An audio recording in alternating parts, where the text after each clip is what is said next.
Ladies and gentlemen, good day and welcome to the LG Equipment Limited Q3 FY21 results conference call hosted by Asian Market Securities Private Limited. As a reminder, all participant lines will be in the listen-only mode, and there will be an opportunity for you to ask questions after the presentation concludes. Should you need assistance during the conference call, please signal an operator by pressing star then 0 on your touchtone phone. Please note that this conference is being recorded. I now hand the conference over to Mr. Kamlesh Kotak from Asian Market Securities Private Limited. Thank you, and over to you, sir. Thanks, Malika. Good day, everyone. On behalf of Asian Markets, we welcome you all to the 3Q FY21 earnings conference call of LG Equipment Limited. We have with us today Mr. Jairam Varadaraj, Managing Director, representing the company. I request Mr. Jairam to take us through an overview of the quarterly results, and then we shall begin the Q&A session. Over to you, sir. Thank you. Thank you, Kamlesh. Good afternoon or good evening, ladies and gentlemen. It's my pleasure to be with you this evening. I hope all of you are safe and sound. Families are safe and sound. I think we have done an outstanding job so far as a country to bring us to this level, and I hope that with the vaccine and everything, we'll be in much better shape going forward. I would like to give you a brief overview of our quarter performance. Typically, I look at the consolidated numbers, compare it with the previous year same quarter. But because the previous year, this year was a special year for various reasons, I will also look at a comparison between, I think it's also relevant to look at the Q3 versus Q2 of this year. So comparing Q3 of current year with the previous year, our sales was higher by 18%, and at the EBITDA level, we were higher by 93%. So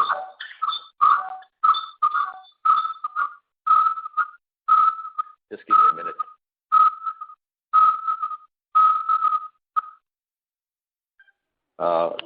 Just give me a minute, sorry. So, in terms of reconciliation, our EBITDA compared to last year should have been about 957. As opposed to that, we were at 599. The difference is about 358 million. So the primary reason for us in this particular quarter has been our contribution has dropped. As you may know, from October onwards, there has been a very volatile and very frequent change in metal commodity prices. We could not react fast enough with our price increases because the volatility was very high.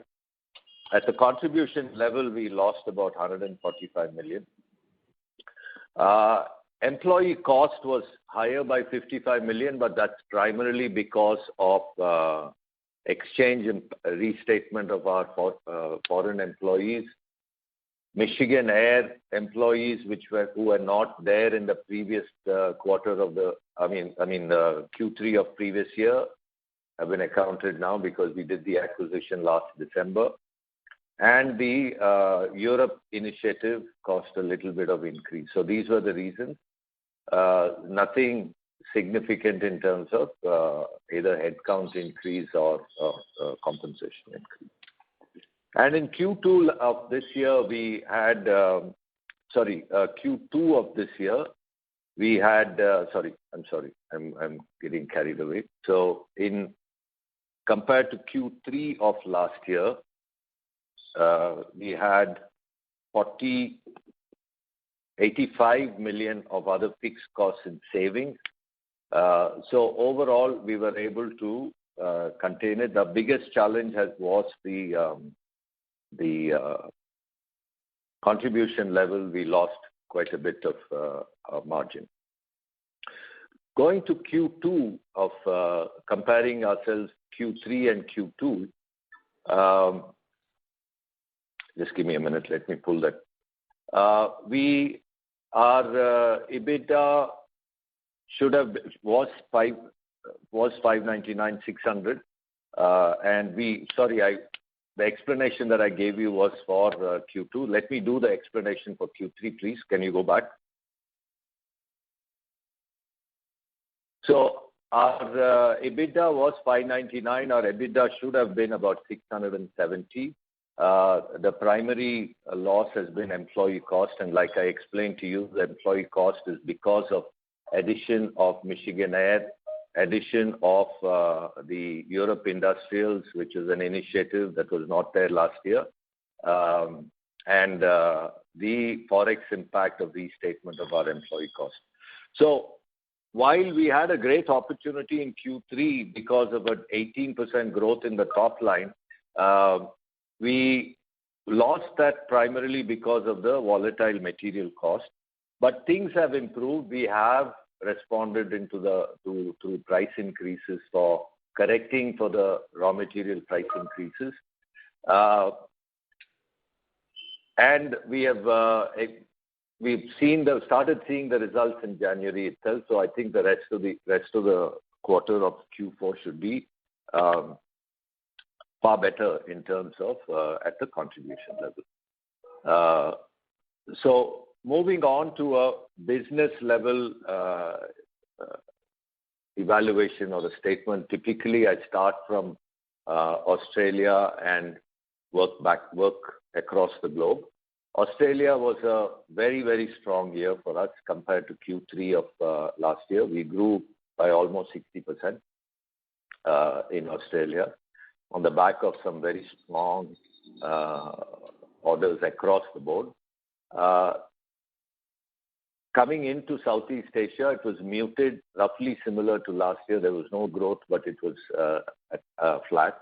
India, like as India said, India has grown quite significantly for us, close to about 20%. The Gulf was a challenge. Gulf dropped compared to last year. Europe was a very positive performance. We grew by almost 60% in Europe as well. America was also strong at around 17-18%. And our automotive equipment business also grew by 18% compared to those. So all around, except for a few geographical pockets, our businesses grew well. But we believe that we have gained some share in our market in various geographies. In India, it's very difficult to say because we don't have market size data, whereas in the rest of the world, at least in some parts of the country, we have. So overall, it's been a positive Q3. I think we could have, if we had not had the volatility, we would have definitely done very well, far better. But I think we have corrected it. We have taken control over the situation. I think Q4 on that count, Q4 should be quite positive. So this is on, so if you look at our share of business, India in Q3 has come back. It is now 53% of our revenue compared to, and 47% of the rest of the world.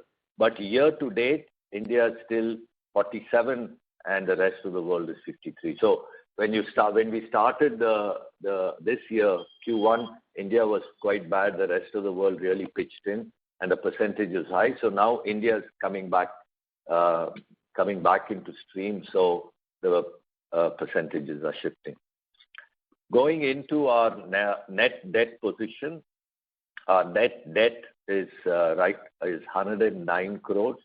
We've had a substantial reduction in our debt. This 109 crores includes about 11 crores that we got as a IT refund. This is still a mystery refund that has been received. We are still working with the income tax department to figure this out. So this includes that. The same number in Q2 was 149 crores. So we've been able to reduce about 40 crores in this quarter. Just as a trend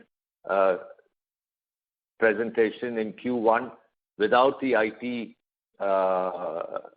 refund, we were at 205. So from 260, we reduced to 205. From 205, we brought it down to 150, 150 to 109. So we have good control over our raw material and our receivables. But international business as well as our import has been a big challenge because, as you must have all heard, containers are becoming a problem. Freight costs have gone up. Shipments are getting delayed quite significantly. Many of our vendors are finding it difficult to keep up because of raw material challenges. So there will be a phase that we will be going through. There will be an increase in inventory we have to do it as a means to protect against this temporary, what we believe is a temporary volatility. Maybe it will last 2 to 3 months and it should come back to normal. So that's an overall presentation of our finances. I'll be happy to answer your specific questions. I apologize for that initial mishap where I was floundering a little bit between quarters. Sorry about that. Thank you. Thank you very much. We will now begin the question and answer session. Anyone who wishes to ask a question may press star and 1 on the touchtone telephone. If you wish to remove yourself from the question queue, you may press star and 2. Participants are requested to use handsets while asking a question. Ladies and gentlemen, we will wait for a moment while the question queue assembles.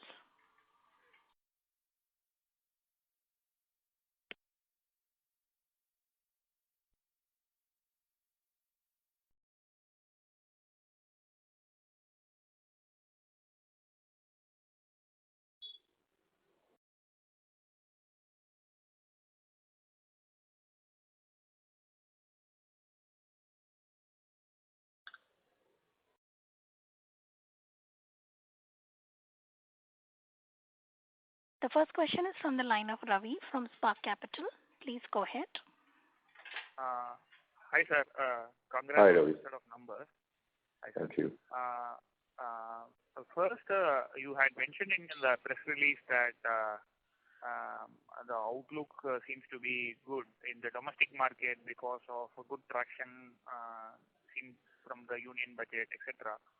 So what kind of growth we can see? Which are the sectors which are likely to drive growth in the Indian markets, especially infra-driven, and what kind of growth can we expect for the domestic market? First, within the broad view.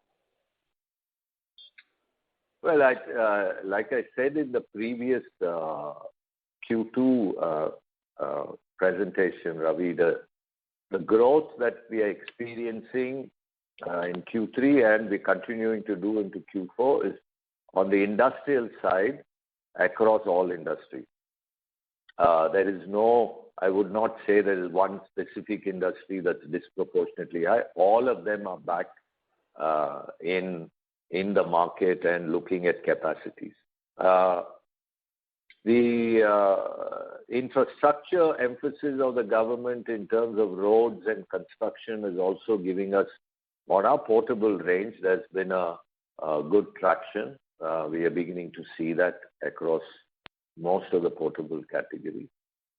So these are the two areas that I see. As far as growth going into next year, it's very difficult to say because this was a distorted year. If we continue down our trajectory, our revenue for this year will be equal to last year. Effectively, what that means is that we have done 12 months revenue in about 9 to 9.5 months. So if you look at that itself is a growth of close to 20%, right? Now, growing again, if you look at it, that growth has happened partly in Q2 and Q3 and Q4. Now, to go beyond that is a bit difficult, but the fact that we lost one quarter this year, we are going to get that quarter back next year, right? So if I add it back, I think 10 to 12% growth is realistically possible at a very minimum. Okay. So, I mean, in the last investor meet, when we had met, you had mentioned domestic market kind of might remain kind of subdued. What are the things that you are seeing that it is incrementally positive from, say, last February to now? From last February to now? I mean, if you look at the last year, besides the COVID thing, if you look at it, October onwards, the economy started getting very sluggish, right? And we were going through a very muted period in terms of demand. Overall, there was a lull in the economic activity. So now it is completely different. It's a completely different landscape right now. Okay. Got it, sir. And what's the quantum of price increase that we have taken on a blended basis to compensate for raw material cost increase? Oh, it varies from product to product. It's anywhere from parts to products and different kinds. It's anywhere between 2 to 4%. 2 to 4%. Got it. Yeah. And any Chinese imports that might have lost market share, or we might have gained market share, given the fact that supply chains for them also have been disrupted, especially in the piston compressor range. Anything of that sort that we have seen in terms of market share gains even from Chinese imports? Like I said, it's difficult in the Indian market to talk about market share because there is no collective data that everyone kind of submits to understand the size of the market, right? So it is only speculative that you can say because of your growth and then say, oh, I may have gained market share. So it's very difficult to say. So we'll have to wait to see the results of our competitors, which many of them are not listed. They are private. So it'll take a year by the time those numbers come out. Got it, sir. Got it. Yeah. Thanks. Thank you. The next question is from the line of Manish Goyal from Enam Holdings. Please go ahead. Yeah, thank you very much and very good evening, sir. And Hi, Manish. very congratulations on excellent numbers, sir. Thank you. Sir, I have a few questions. First, on the VRS which board has approved. Yeah. So just would like to know, no doubt last year you were mentioning that we would probably look to do certain employee rationalization, especially in India. So maybe if you can just give a perspective as to is it VRS is for only India or overseas, and what kind of numbers in terms of employees we are looking at the value, right? Yeah. So the VRS is only for the Indian market, for the Indian operation, and it is primarily in our operations in the blue collar category of employees. We expect it's not a big number. We expect about 30 to 35 people reduction, and it's going to cost us maybe around 5 crores. Sure. Okay. And in terms of US, particularly US and Europe market, we had seen a re-emergence of the pandemic second wave. So yeah. No doubt Q3 has been very strong for us, but if you can just give us a perspective as to are we seeing any slower growth trends, and also specifically I missed the US performance in Q3. So if you can just dwell upon US and Europe markets. Well, both, yes, they had multiple waves in those countries, but I think the arrival of the vaccine and the vaccination process and generally people having adjusted to a way of working with protection, with the COVID virus around. Business is not, it's not going down anymore. It is on a return path. So I don't see that as a challenge. And I think the whole world, 21, 22, I expect the whole world will have a good year because 2021 was a very bad year. So that's not, it's a no-brainer to say that. Yeah.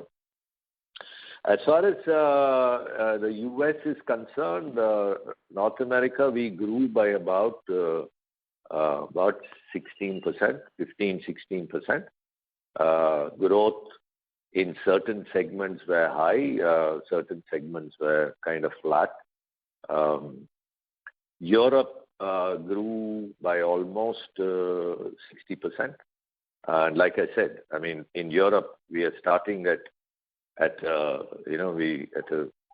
nothing. I mean, there's so much headroom for growth, irrespective of whether the market is growing or going down. The headroom for us is so high.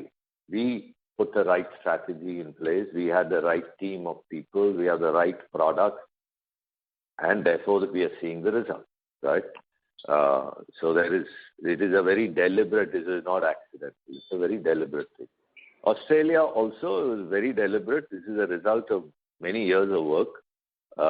We are beginning to see that. So it's positive. Yeah. Sure. And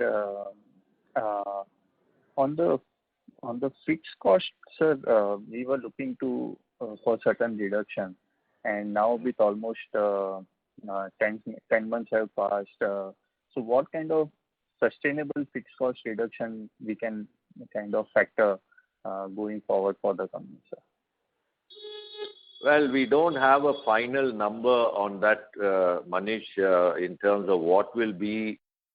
See, if you look at Q3, some of the fixed costs has increased, and part of it is also because of the business has grown, right? But if you look at the increase in fixed costs in relation to the increase in business, it's a fraction of what it used to be earlier, right?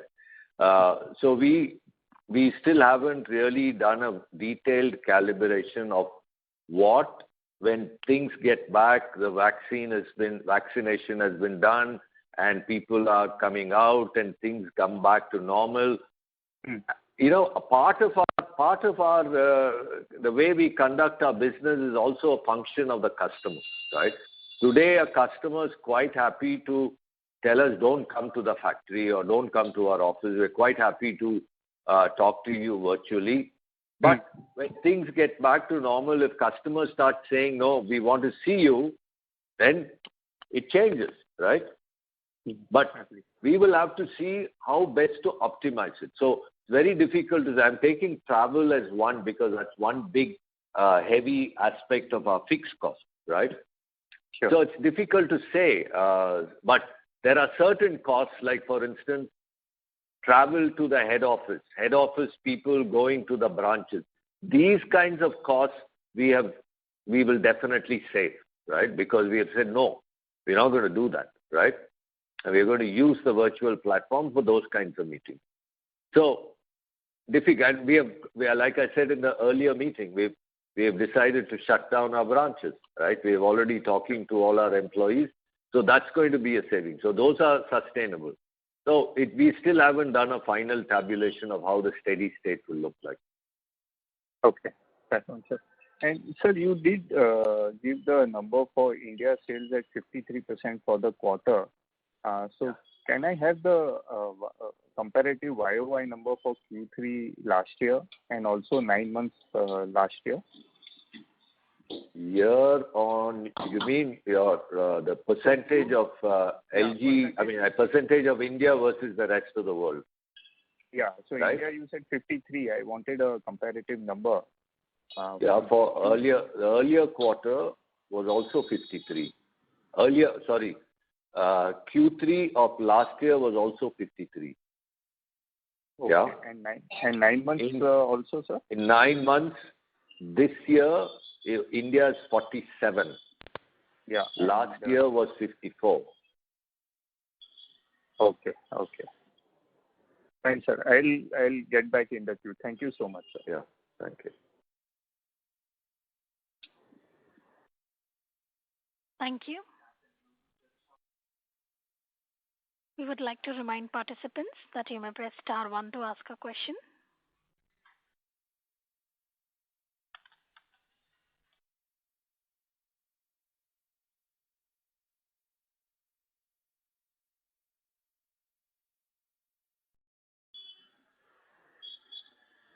The next question is from the line of Harshit Patel from Equirus Securities. Please go ahead. Thank you very much for the opportunity, sir. Sir, I had a few queries on our oil-free compressors business. So, sir, how is that business now shaping up for us? In the last quarter, you had mentioned that we had started doing reasonably well, even in the international markets on that front. So, sir, how is that we are scaling up in that business now? I think the traction we gained in the prior years in India is continuing, and Q3 was also a good quarter for us on that thing in India. And the international traction that I mentioned to you in Q2 continues to remain strong. So, but it's a long path in that product segment because it takes some time. Yeah. Sure, sir. So, sir, could you give us some idea as to what portion of our revenues would now be coming from the oil-free? I wouldn't like to share that number, Harshad, if you don't mind. It's too competitively sensitive. Yeah. Sure, sir. No problem. Sir, my second question would be on the motors front. You had earlier highlighted that we were doing some validation trials for the developed markets, both USA as well as Europe. So, sir, have we now started supplying compressors with our own motors for those markets, or is it still more of an Indian thing? No. The regular supplies have started for the Indian market quite steadily. The motors are, we don't want to take any risks. So the validation process for doing it in Europe and America will take some time. So it will be probably around the second half of the next financial years when we will start seeing more regular supplies with our motors into those markets. Sure, sir. So, sir, just a small follow-up on the same. So, in India, how much portion of our compressors have now our own motors? Oh, I don't have that number in front of me. I don't have it. I don't have it in front of me. Sorry. Sure, sir. No problem, sir. That was all from my side. Thanks a lot. Thank you. The next question is from the line of Ritvik from Deep Finance. Please go ahead. Yeah. Hi. Thank you for the opportunity. Hi, Ritvik. Sure. So I have one question on employee cost. If I see the consolidated number, it's up 10% sequentially from Q2 of FY21, and standalone is flattish. So does that imply that the entire employee cost is increasing due to Europe investment? Q2, you're comparing Q2? Yeah, correct. Of current financial year. Okay. So what happened in Q2 is there was a huge subsidy both in Australia and the US, right? Okay. That is not there in Q3. Yeah, that subsidy was close to 83 million. Okay. So if you add that, it almost becomes level. Sure. Okay. So that explains the entire part of it. Okay. Yeah. So going forward, should we consider this 110 crores as a stable run rate going forward, since the subsidy would be gone completely in the coming quarters as well? Yeah. For this year, yes. The next year, like I said, we have a strategy in Europe which we paused because of the COVID situation. We will recommence that strategic initiative. So there will be an increase in people cost as a consequence of completing that strategic initiative. Then there will of course be some normal increments and all that will come in, right? because we had frozen increases, we had frozen all kinds of stuff this year. But the team has done an outstanding job, so it is only fair that we reinstate those practices that we had before. Those will, for next year, there will be an increase. Yeah. Right. So this is the 25 million euros that we plan to invest from FY22 onwards over 3 years. No. We started in 1920. Right. Right. So we paused it in this year. Right. Sure. Now we're gaining traction. We believe that we are past this COVID now, and then slowly we are getting back to that original plan. Yeah. Sure. Okay. Yeah. And so in the revenue split, could you give us the figure for Europe and USA? What would be the percentage for 9 months FY21? The total, I don't know the percentage of, Europe as for FY21, the whole year, I don't have it in front of me. So okay. I would say Europe, I have it only I can't say it for the whole year. Yeah. Okay. Okay. And so, sorry, hopping on the Europe investment again, could it be about what is the kind of run rate that we are looking at, from FY22 on an annual basis for employee cost increase? No, sorry, I didn't get your question. So we mentioned that Europe investment will restart from FY22 because we are seeing good traction in that region. So what is if I'm not wrong, our earlier plan was to invest about 25 to 30 million euros over 3 to 4 years. So 25 to 30 million would be the loss over a period of 4 years that we will incur in our initiative. That's what I said, right? Okay. So in terms of increase in people cost next year would be about 13 to 14 crores. Okay.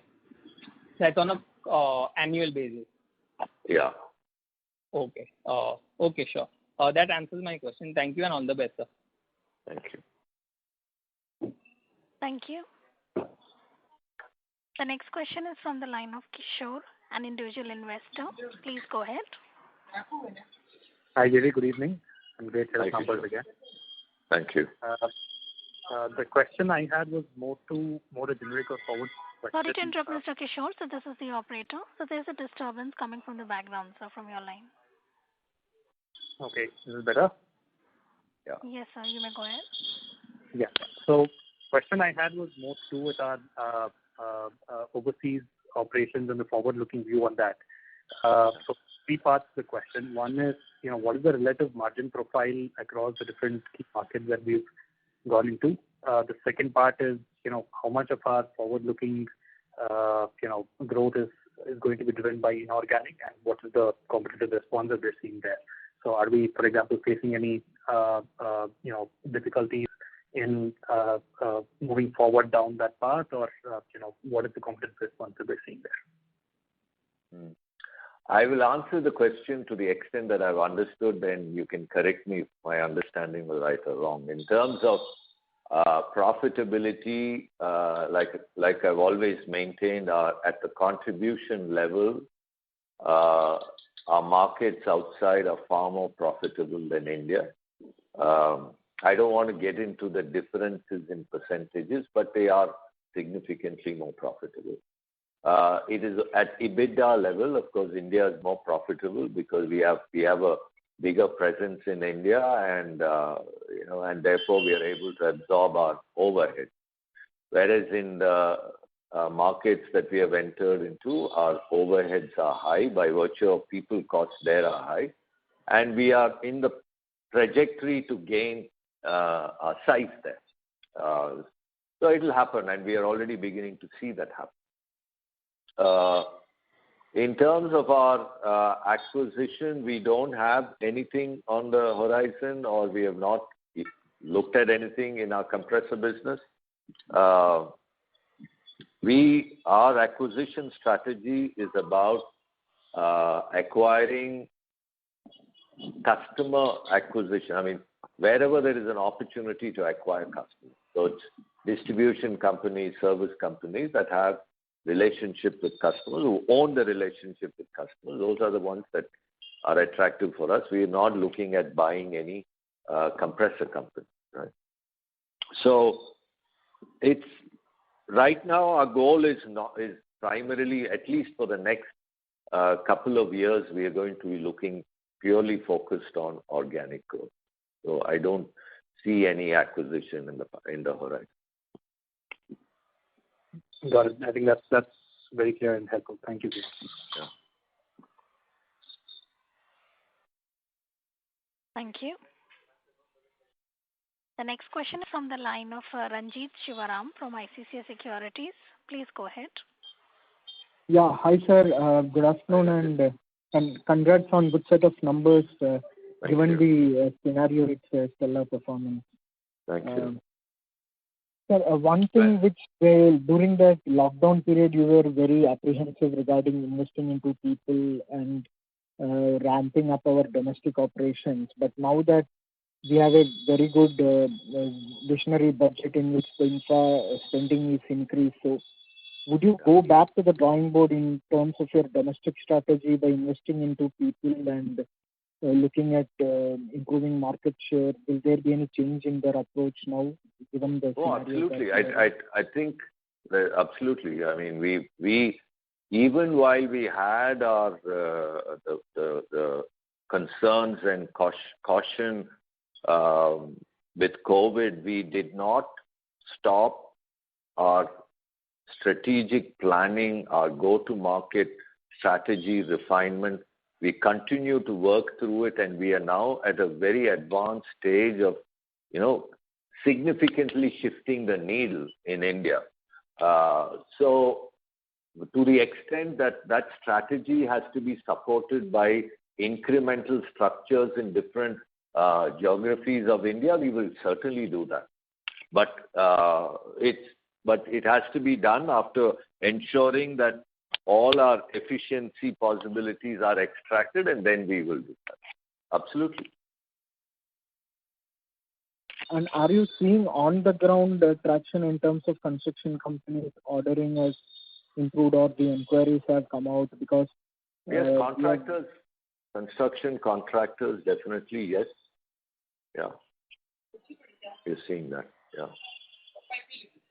Okay, and in terms of our we get to hear a lot of anti-China sentiments running throughout the globe. So, will there be any advantage for our Australian operations, especially that one geography where there is still a lot more resentment towards Chinese? So, are we seeing being one of these beneficiaries, and do you want to actually capitalize on that and strengthen our market share, or is China very relevant there?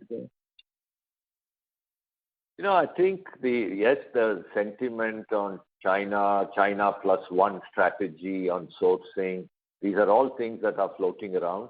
But like I said, for certain category of products, the switching costs are very low, and they will switch. And I think we are beginning to see that switch happening, and that's why some of the segments in India are beginning to see a sudden onrush of significant shift in the business, right? But for certain other categories of products, the switching costs are very high. You can't switch that easily. So that will take some time, and definitely we will ride that wave. But we don't want to be the ones that are, make it look like we are benefiting from somebody else's agony, right? We like to play in the market. We don't want to go and sell ourselves as an option for a Chinese player. We'd like to sell ourselves as a good option, period. Yeah.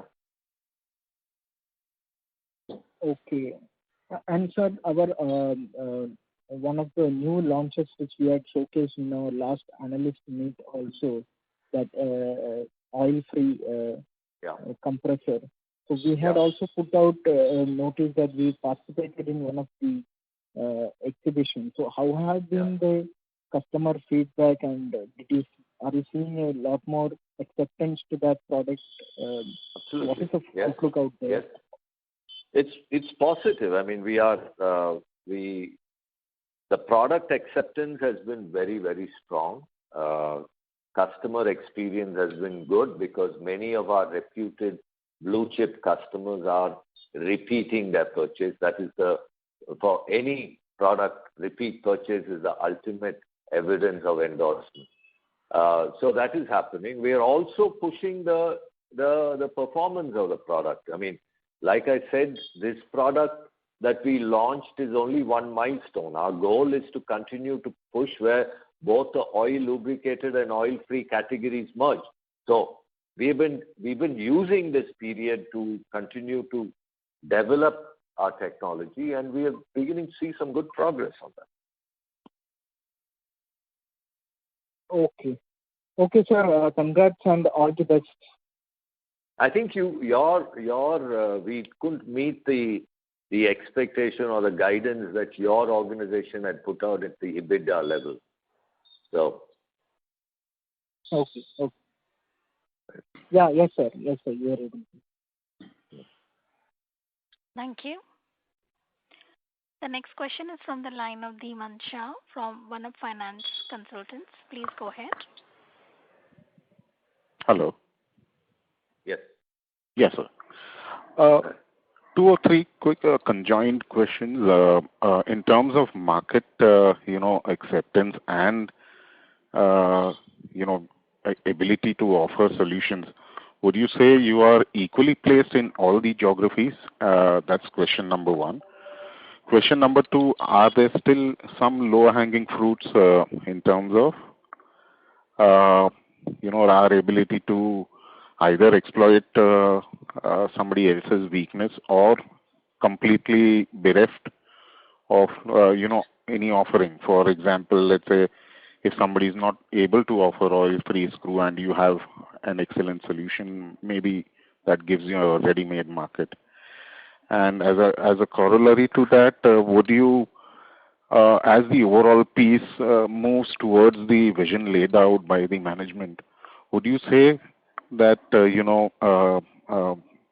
roughly about, 10 to 15% growth would be ideal, along with 15 to 20% spares and AMC and rest of the paraphernalia? So if you can even highlight some on this. And lastly, in terms of our ability to either on manufacturing side or ability to offer product portfolio in a totality. So be it rotary, be it recip, be it a dynamic, be it a Sentry, all the categories, are we missing out on some large size opportunity which can be filled in the future?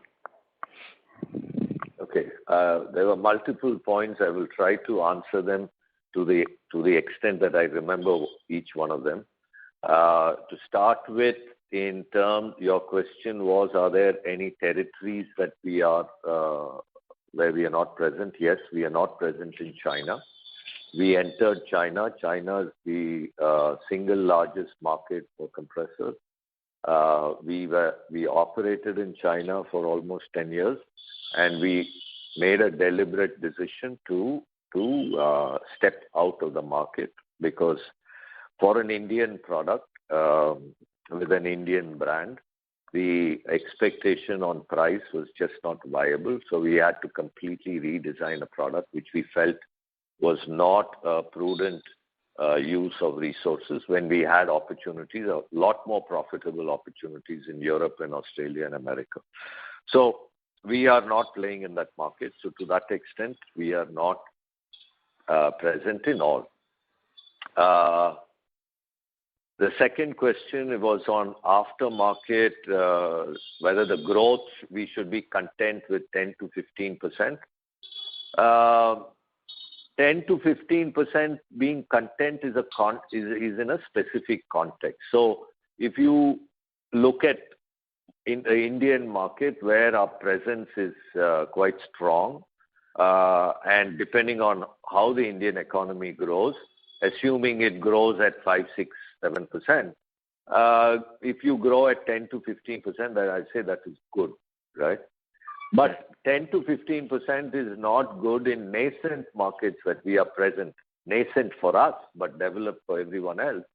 Like Australia and in Europe and in the US, we have to grow at a much higher percentage, which is our aspiration, and we are looking towards doing that. So it is not 1% across all markets. It's different for different markets. And aftermarket, the whole purpose of this game, if you had read our MD&A in our last annual report, one of the primary purposes of being present and going through the challenges of this market is a profit in aftermarket, right? So, so aftermarket 10-15% is then we might as well shut shop and go home, right? So the opportunity is to be at around 30-35% on a steady state. So you create an install base in all the markets, and that install base gives you the profitable aftermarket, right? So that is really a foundational strategy of the company from a profitability point of view, right? Sir, here, if I can just interject, does this also, include any possibilities of even catering to install base which is not ours? Well, some of the distribution companies that we own do third-party service, right? But is third-party service a strategic priority at a company level? No, it's not at this moment, right? Because we need to build install base and service our customers effectively, gain the aftermarket for our machines, and reach a certain steady state before you get distracted by opportunities outside your domain, right? Perfect. So it will come later, but not now. And I think your third question is, are there any overall gaps that you still feel, you need to? Product gaps are, of course, there. We are continuously working towards building them. We are not going to make one Hanuman leap and cover all of them. And even if we develop the technology and the products, getting them into the market and stabilizing them, it takes time. So we have a roadmap of what priorities we want to do, and we are progressing along down that path. So, I mean, just to probe on that, would you be more enthused to, complete a dynamic or a Sentry portfolio, or, existing base of oil-free screw with and recip and rotary suffice? So you obviously know compressors. So if you look at centrifugal, we are doing some business there. It is a priority. We have the technology, and we are working on developing something there. Because those applications are very different. Correct, sir. Because mainly it is the impeller and the casing and so on and so forth. Yeah. Great. And lastly, if you can, are we also eyeing the huge CNG opportunity thrown in the local markets with, No. We are very clear. We are very clear we want to play in the air business. We'll get to those exotic fluids at a later stage. Perfect, sir. Perfect. So very kind of you to have answered. Thank you so much. Thank you. The next question is from the line of Manish Goyal from Enam Holdings. Please go ahead. Yeah, thank you so much. Sir, just would it be possible to give a rough idea as to how much infra should be contributing to our compressor sales in India? Like even you mentioned that portable is doing well from the construction activity, including roads. While I believe railways is also seeing an uptick on the budgetary allocations. So broadly, if you can give us a perspective as to how much would be infra-driven revenues. I don't have the number in front of me, Manish. I'm just venturing a guess. For us, portable compressor is not a significant. Even globally, portable compressor is about 10% of the total compressor business, right? So if you take our consolidated number, it's probably at around 5%, right? 5 or 6%. Yeah. Okay. Okay. But this excludes water well. Water well is a different story. You know? Yeah. In fact, my next question was on water well. I was wondering why you forgot about that. But. So, how is that market behaving, sir? And in terms of our product launches and market share, how is it? The market right now, the demand for machines is abysmally bad, right? There was excess capacity combined with all this COVID fear, and rains were good. There was no immediate pressure, so primarily there was excess capacity. Drilling rates went down, so there's been a lull. But we expect that this calendar year, we will see some uptick because we're talking to customers. Many of them have old machines. Their machines are coming to their end of life. So there will be investment. Our new machine is working outstandingly well.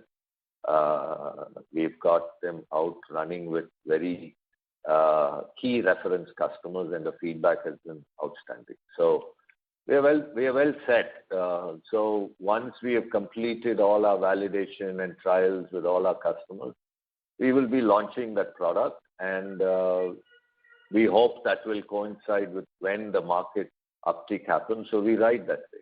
Yeah. But it's a long haul because from 70% market share, we went down to 20%. To climb back, it's going to take time because competitors are also strong. Agreed, sure. And sir, on one housekeeping question on the debt number, you did mention the net debt at 109 crores. Would it be possible to share the gross debt number and the cash? Just want to get are we looking to reduce the gross debt number this year? What will we end up with?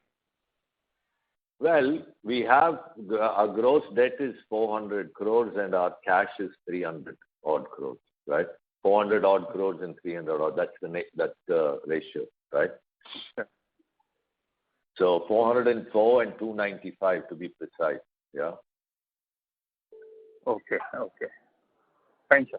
Thank you so much. So we can get rid of the debt, but most of our debt is in foreign exchange, and it is at very low interest rate. There's really no need to get rid of it, Manish.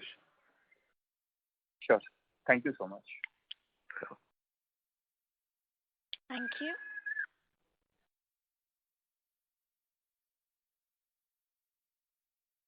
We would like to remind participants that you may press star 1 to ask a question.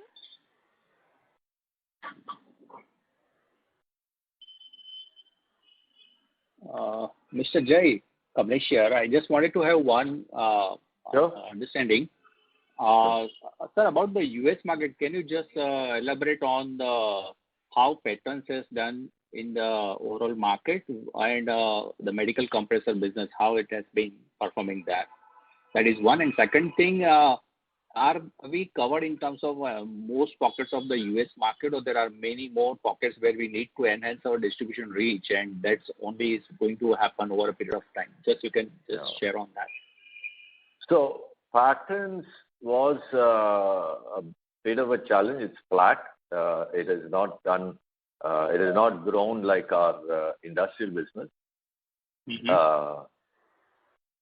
Portables is also flat because the rental market and construction activities were low. Our medical business did really well, obviously because a lot of investment was happening in hospitals, and that's our primary primary customers are hospitals. So that's done well, right? Mm-hmm. Okay. And in terms of the geographical reach, if you can just... Geographical. Oh, there are quite a few. I mean, America is a huge country in terms of our presence with distribution. So if you take it by distribution coverage on one axis and the quality of distribution on the other axis, we have a lot of ground to cover, right? If I take the strength of our distribution in specific markets, there are only very few markets where we are very strong with distribution, right? So there's huge opportunity to improve, you know. Okay. So it will be a calibrated kind of expansion that we are looking at? Or? Absolutely. So like I explained in one of my earlier calls, we have a very strategic definition of our priority geographical regions in the U.S. And our disproportionate focus is on those regions, how to grow those regions, how to partner with distributors in those regions. And Michigan Air was a deliberate acquisition because Detroit is in the top 5. Yeah? Sure. So we'll continue to look at very focused attention where the opportunities are the highest. Yeah. Okay.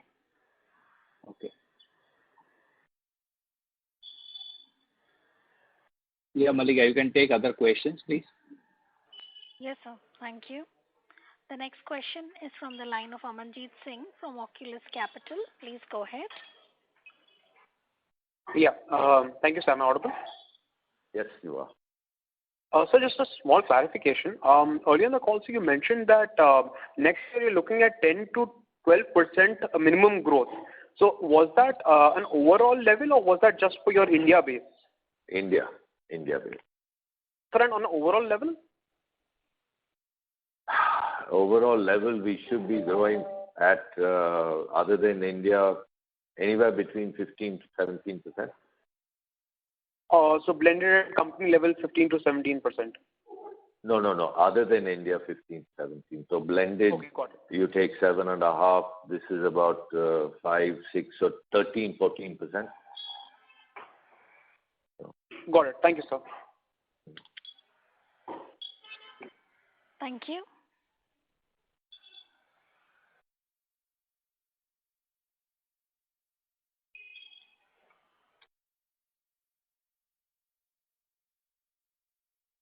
Participants, to ask a question, you may press star and 1 now. The next question is from the line of Kishore, an individual investor. Please go ahead. Yeah. So, Jyoti, I had a question on the IoT side of things. Is there, maybe not a near-term thing, but in the medium term, is there any visibility of any recurring revenue streams being generated through that side of the business? Our IoT platform, which is a global platform, is ready and it's going to get launched in sometime in March, April of this year. We are very clear about our IoT strategy. Providing reports and connectivity is not a value to the customer. We need to figure out how to bring either savings to the customer or productivity for the customer or uptime to the customer.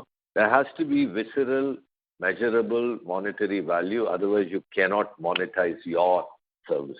So it's a chicken and egg thing. So can we put the machines in?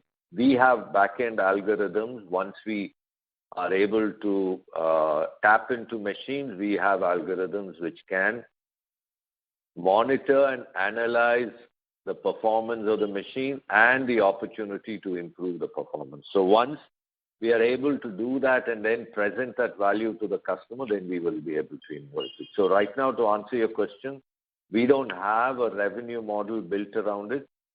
Right now, our IoT is a pure cost model. We want to get it out there, put the machines in place, start getting the information and go back to customers with value and then price it. Got it. So not in the near term. That's in terms of the revenue contribution. Yeah. Thank you. Thank you.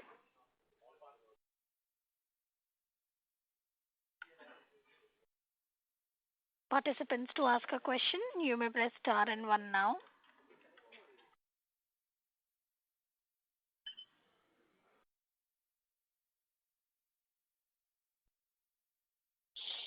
As there are no further questions, I would now like to hand the conference over to Mr. Kamlesh Kotak from Asian Market Securities Private Limited for closing comments.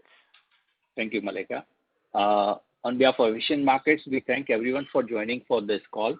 Special thank to Mr. Jairam for providing us an insight about the company's business and financial performance. Sir, any closing comments you want to make? I'm fine. Thank you, Kamlesh. Thank you for organizing it, and thank you everyone for your patience and participation. Thank you. Thank you. On behalf of Asian Market Securities Private Limited, that concludes this conference. Thank you for joining us, and you may now disconnect your lines.